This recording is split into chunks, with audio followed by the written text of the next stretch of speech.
Here's the 5 most played jobs in FF14. Let's jump right in. White Mage. Arguably the most played job in the entire game. Its core rotation is similar to all the other healers, with spamming one single GCD and then refreshing your dot every 30 seconds. You also have a size, which is your OGCD damage ability, as well as presence of mind for your even buff window to maximize your damage. You also have your lilies, which is your class resource, stacks up to 3 when you're in combat, which allows you to use Afflatus Rapture or Afflatus Solace. After using either of these abilities 3 times, you will then fill up the Blood Lily gauge, which allows you to use Afflatus Misery. So basically you're allowed to use your GCD heals without losing any damage, as Afflatus Misery does 1240 potency, which is Glare 3 times 4. The only issue I have with White Mage is your mana is constantly being drained, so that pretty much you need to be using your Lucid Dreaming off cooldown every 60 seconds. In terms of difficulty, I would say that White Mage is the easiest healer job there is, and that if you're someone who's interested in a regen healer, your only option is White Mage or Astrologian, and Astrologian is a lot more busy and intense compared to White Mage, which could be a main reason why a lot of people tend to favor White Mage and play White Mage more often than Astrologian. Warrior. Its main rotation revolves around using Inner Release every 60 seconds, keeping up your self damage buff, cycling your Infuriate, which turns your Fell Cleave into Inner Chaos, which allows you to deal a huge amount of burst damage very quickly. In my personal opinion, Inner Chaos and Fell Cleave probably has the most satisfying visual effects of any abilities in the entire game. Whenever you hear about Warrior, there's also another thing that people always talk about, which is his insane mitigation,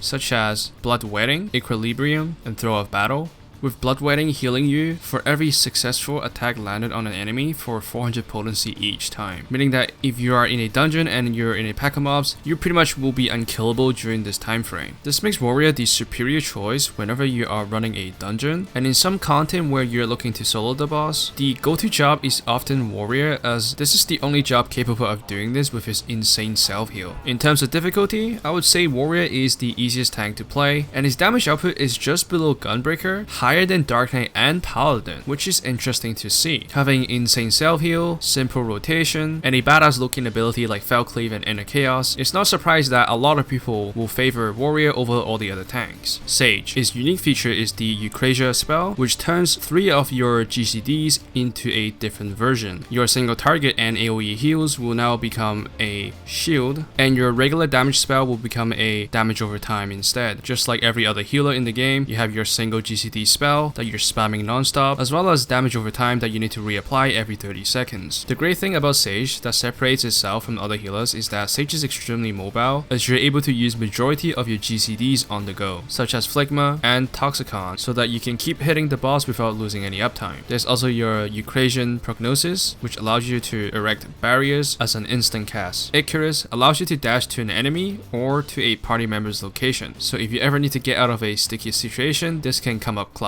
In terms of difficulty, Sage is not too difficult to pick up. It is certainly easier than his counterpart Scholar, another shield healer, and if you're considering Sage or Scholar, more players tend to prefer an easier experience overall, so the chances are more players are going to pick Sage. Summoner. His core rotation revolves around using Searing Light every 2 minutes and using Bahamut every 60 seconds, which turns your core GCD spell into Astral Impulse, and then cycling through Titan, Garuda, and Ifrits, and then you just cycle back to using your summon and then rinse and repeat, allowing you to do a huge amount of burst damage with very little effort. Despite being a caster, you spend pretty much half of your time instant casting. You don't even need to stand still, especially during your burst windows is where the difficulty comes from for a class like Black Mage or Red Mage, when you need to be casting whilst being on the move. Not only is it extremely mobile, it also does fantastic damage, especially for fights that is shorter than a few minutes. Your damage is pretty much on par with every melee job in the entire game, and sometimes you will be able to do even more than them. But obviously, if the fight lasts longer than 4 to 6 minutes, then your damage will start dropping off, where the melee jobs will start overtaking you. When deciding which caster job to play, you have Black Mage, who is obviously way more difficult, way more challenging if you're into that, with way higher damage output. There's Summoner in the middle with better damage than Red Mage, and it's a lot easier and way more mobile than Red Mage. So for someone who's new getting into a caster job, then it's obvious that Summoner is the superior choice. Dancer. His core rotations revolves around having a dance partner, and then using your standard step and technical step to buff your whole team, and that specific dance pattern will get extra damage buff, as well as having a bit of RNG going on with your procs, that a lot of your weapon skills and your abilities are completely random and depending on whether you get a proc or not. Essentially, when something glows up, you press it kind of gameplay. However, you might want to save the procs for during your buff timings. And when comparing to the other physical range, I would say Dancer is probably the easiest, Bard would be the hardest, and when choosing which one to pick, there is Machinist obviously with the highest personal damage, but you don't really have any buffs for your team, and there's Bard and Dancer, which both buffs up the team quite nicely. However, Bard is significantly harder to play than Dancer, which could push a lot of people to play Dancer instead. So that's gonna be it for this video. If you enjoyed the video, make sure to leave a thumbs up and subscribe for more future FF14 content. Click here to check out my other video where I talked about the 5 least play jobs in FF14.